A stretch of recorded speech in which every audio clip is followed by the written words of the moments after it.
নমস্কার, মুন ব্লগে আরো একটি নতুন পর্বে সকলকে অনেক অনেক স্বাগত জানাই। তো এখন সকাল 8টা বাজে, আমরা সবাই উঠে পড়েছি। আর আজ আসবে আমাদের বাড়িতে আমার ভাইরা ভাই প্রশান্তদা আর আমার মেজো শালি। ওনারা দুজন ফোন করলো সকালবেলা। তো সম্পূর্ণ পর্বটা দেখতে থাকুন, আশা করি ভালো লাগবে। ডে কোয়ার্টার্সের জিনিসগুলো নিয়ে গেছে, আর ওই দুটো গামলি রয়ে গেছে, আর একটা টেবিল, লম্বা টেবিল এই যে রয়ে গেছে। এইটা কালকে ওদের রাতে নিয়ে যাওয়ার কথা ছিল, তা ওরা তো নিয়ে গেল না, আমি আবার ভিতরে রাখলাম। তো অনিমা সকালবেলা উঠে ব্রাশ করে আর বাসন থালা মাঝামাঝি করছিল। কালকেরে অনেক জামা কাপড় কাছাকাছি করে দিয়েছিল, তো শুকায়নি, সেগুলো আবার সকাল সকাল মেলে দেওয়া হয়েছে, কিন্তু এখনও রৌদ্র উঠেনি। আর এই যে মুনমুন লাফান্দড়ি খেলছে।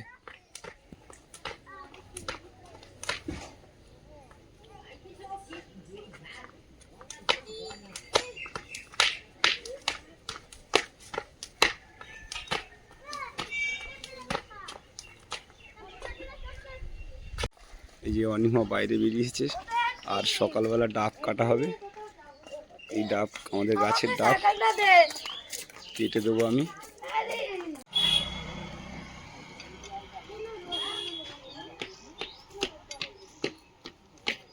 চামচ নিয়ে এসছো টুকু?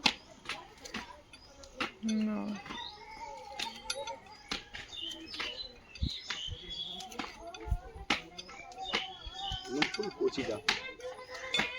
মন সকালবেলা উঠে লাফানো শুরু করে দিয়েছে।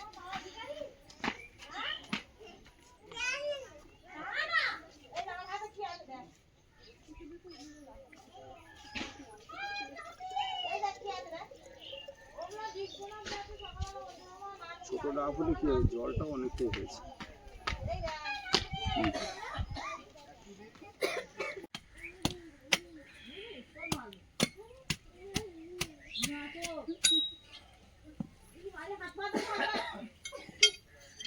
আজকের সকাল থেকেই একদম কুয়াশায় ঢাকা। এখনই রোদ্দুরটা বেরোচ্ছে, এখন 9টা বাজে। আজ ডিসেম্বরের 28 তারিখ।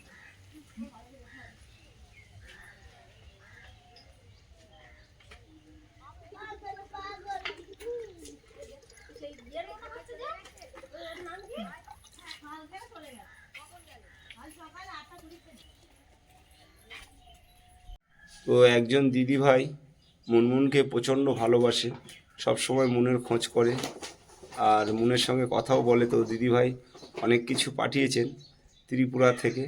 তো মুনমুন বার করো দেখি।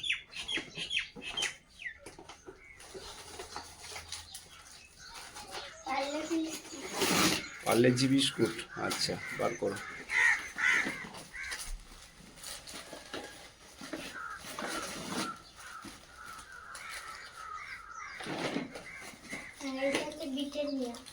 ব্রিটানিয়া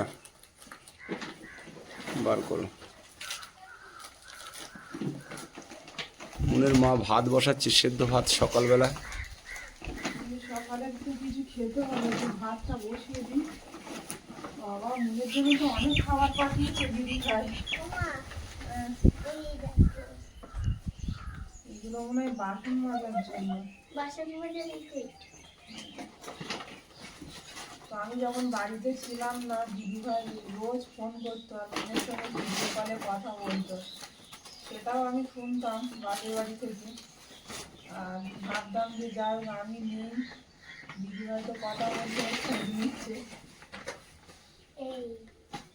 ওটা কি সাবান? দেখি খোলা দেখি। দিদি ভাইও এই সাবান ইউজ করে, তো মুনের জন্য পাঠিয়েছে, যে মুন দেখি পছন্দ করে কিনা। বাবা, কত সাবান পাঠিয়েছে মুনের জন্য, সব গিরিশালীন সাবান।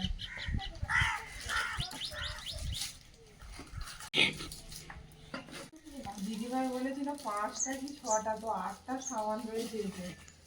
পুরো একটা কার্টুন, তাই তো? হ্যাঁ, শীতকালে এই গ্লিসারিন সাবানগুলো খুবই ভালো। শীত কেটেও আবার বেশি হয়ে যাবে, অনেক সাবান। মুনমুন মাথায় একটা টুপি দাও, এখনো ঠান্ডা আছে মা।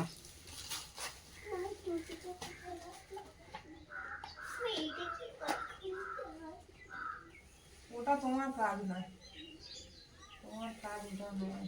ব্যাগের মধ্যে ধরে রাখো, তাতে বিস্কুট পাঠিয়েছে মনের জন্য। কলেজে যাবে? মুনমুন সকালে এক গ্লাস জল খেয়েছে বলে ডাব খেলো না, আর এখন ওর মা হরলিক্স করে দিয়েছে আর আমাকেও দিয়েছে এক গ্লাস। তো আমি কয়েকটা বিস্কুট খেয়ে হরলিক্স খেলাম, আর মুনমুন এই যে খাবো না করছে। তুই তো একদম এ করলে হবে না, পুরো হরলিক্স খেয়ে নিতে হবে, বিস্কুটও খেয়ে নিতে হবে, ঠিক আছে? খাও খাও খাও, খাওয়া শুরু করে দাও, আমি এই খাওয়া শুরু করে দিচ্ছি।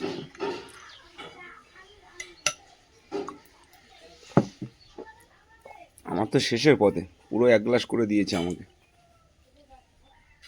সকালে দুটো ডাবও খেলাম, হরলিক্স খেলাম, বিস্কুট খেলাম। জল খেয়েছো? জলও এক গ্লাস খেয়েছি।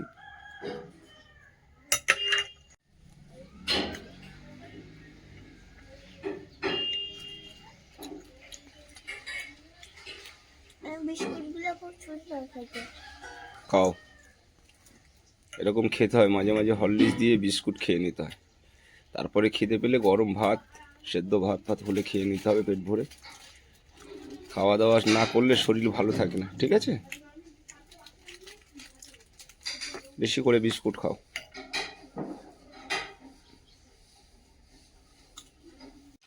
গাছে দুটো বড় বড় পেঁপে ছিল, তো একটু আগে পেড়ে নিলাম। অনিমা বলছি যে পেঁপে ভাতে দেবো, পেঁপেগুলো পাড়ো।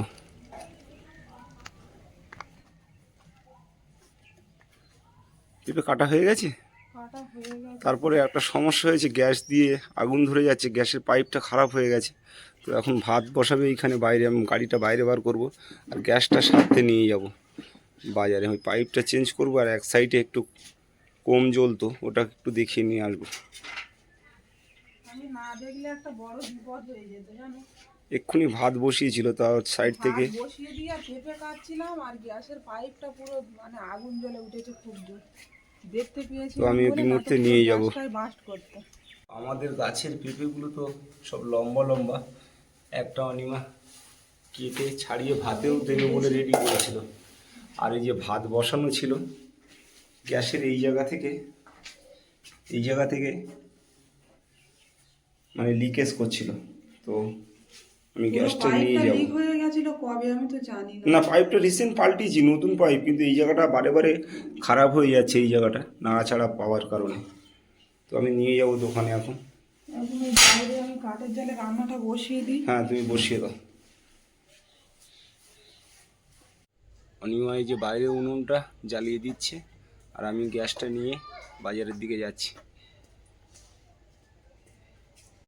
এই যে গ্যাসটা গাড়িতে বেঁধে নিয়েছি, দেখি কোন দোকানে সারিয়ে আর নিয়ে আসবো।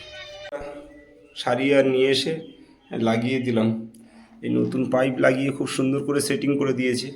আর এই সাইডে যে গ্যাসটা জ্বলছিল না, কম জ্বলছিল, সেটাও জোরে জ্বলছে। দুটো সাইডেই খুব জোরে জ্বলছে। ওখান থেকে গ্যাসের ওই ওপরের ওই ঝিকগুলো নিয়ে আসো না টোপা। তো বাইরে কাঠের জালে অনিমার ভাতটাও হয়ে গেছে, আর কড়াই বসিয়ে দিয়েছে দেখছি। তো উচ্ছে বেগুন, ওতে কি আলু দাওনি? না, ওটা ভাজা হবে। ওটা ভাজা হবে, আর মুগের ডাল হবে। এখন কি ওটা ভেজে নেবে? আর মুগের ডাল করবে?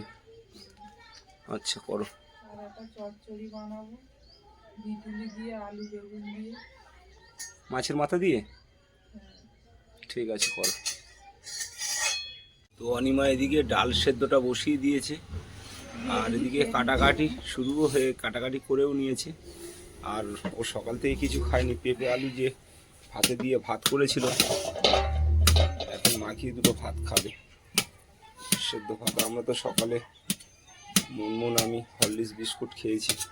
আমারও এদিকে ওষুধ চলছে, শরীর তো ভালো না খুব একটা, ভাত খেয়ে আবার ওষুধ খেতে হবে। এখন প্রায় 11টা বাজে, এখন দুটো খেয়ে তারপর আবার ওষুধ খাবো, সকালের ওষুধ।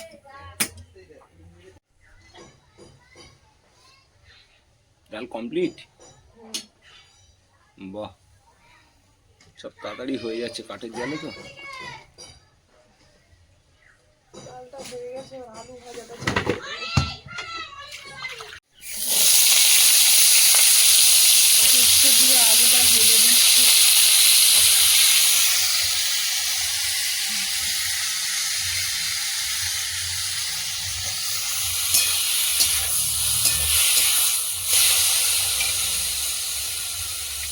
বাইরে তো নিরামিষই রান্না হচ্ছে, আর ভাইরা ভাই আসছে বলে আমি আবার আজ তো রবিবার মাংস নিয়ে এলাম। আর সমস্ত কিছু মশলাপাতি দিয়ে আমি কড়াইতে চাপিয়ে দিয়েছি, তো সুন্দর করে কষিয়ে নেব।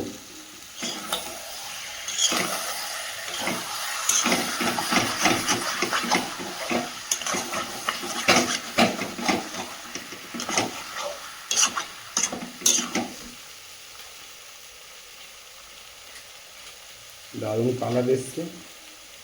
আমি বাজার থেকে পোলট্রির মাংস নিয়ে এসেছি 1 কিলো, তো এটা সুন্দর করে কষিয়ে রান্না করব। মূল আমি আর আমার ভাইরা ভাই প্রশান্ত দা, আমরা 3 জন খাওয়া দাওয়া করব।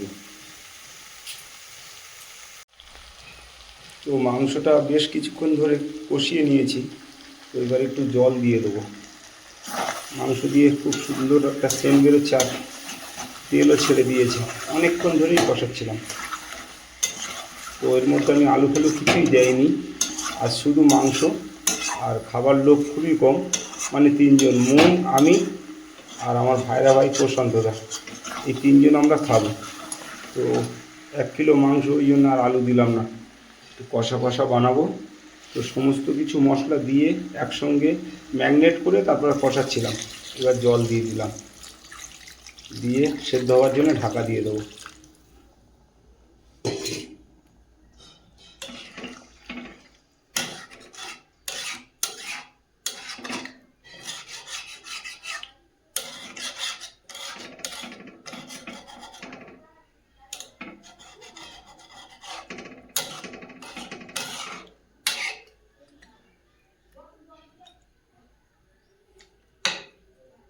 সুন্দর করে সেদ্ধ করে নেব ঢাকা দিয়ে।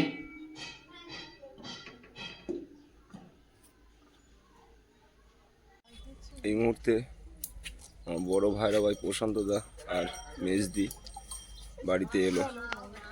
তো চলো ঘরের দিকে চলো।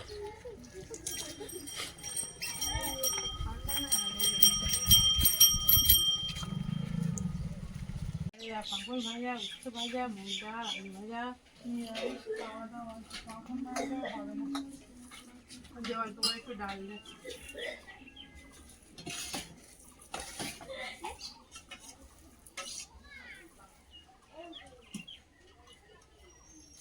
লেবুটা আনা হয়নি,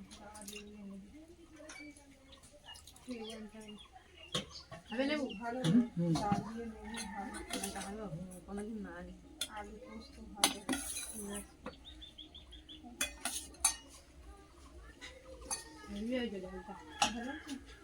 তুই এতগুলো রান্না করেছিস? হ্যাঁ, ডালটা হেভি সুন্দর হয়েছে। ডাল, আলু পোস্ত, ফের আবার থেকে উচ্ছে বেগুন ভাজা, মুগ ডাল, পাঁপড়। হ্যাঁ, এত কি দরকার ছিল করা? সবটুকু রান্না ভালো হয়েছে। ডালটা খেয়ে দেখো কেমন হয়েছে।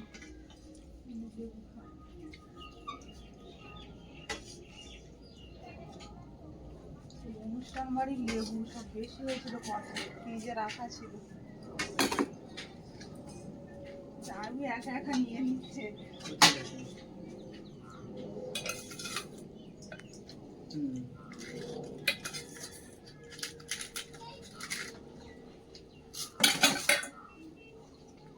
ওরা এখান থেকে খেয়ে আবার এখনো নিমন্ত্রণ কমপ্লিট হয়নি, আরো অনেক অনেক জায়গায় যাবে, আর বাড়িতে রাত হয়ে যাবে, অনেক রাত হয়ে যাবে। অনেক আত্মীয় স্বজন, প্রায় 400 লোকের আয়োজন হবে বাবার কাজে। না, টোটাল 500 লোকের আয়োজন হবে, যদি 400 লোক নিমন্ত্রণ।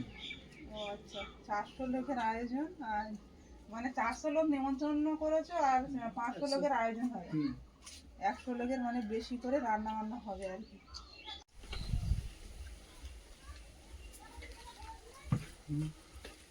মাংস আমি রান্না করিনি। বাস করেছে? হ্যাঁ, কত রান্না করে ভালো।